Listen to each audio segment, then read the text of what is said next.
এখন বাজে সকাল ৬টা আর আমরা যাব মন্তেশ্বর। তার জন্য দেখতেই পাচ্ছ আগামীকাল বৈকালবেলাতেই বাসটা ঢুকিয়ে নিয়েছে ভ্যানে।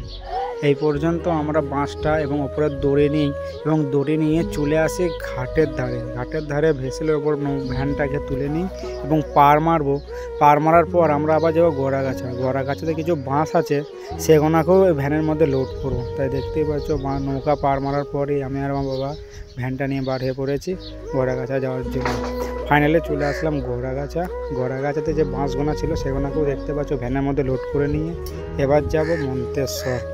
এর যেতে টাইম লাগবে প্রায় 2 ঘন্টা। আমরা যেহেতু 7টায় বার হয়েছিলাম এবং ওই লেবার গোনার জন্য আমাদের ঘরে একটু অপেক্ষা করতে হলো এবং এই বাঁশগোনাকে ভর্তি করে চলে আসি আমরা দেখতেই পাচ্ছ মালডাঙ্গা বাস স্ট্যান্ড। এবং মালডাঙ্গা বাস স্ট্যান্ড পার করেই চলে আসি আমরা যে বাড়িতে অনুষ্ঠান, মানে যে বাড়িটা বিয়ে বাড়ির প্যান্ডেলটা হবে সেই বাড়ি। এবং সেই বাড়িতে এসেই বাঁশগোনাকে একে একে খালি করে নেই এবং বিয়ে বাড়ির যেখানে ছানলা তোলাবে সেই জায়গায় ছক ধরি এবং ছক ধরার পরপরই আমাদের ঘরে বলে টিফিন করে নিতে। তাই সকালে দেখতেই পাচ্ছ টিফিনটাকেও এই বাড়ি থেকেই করে নিই।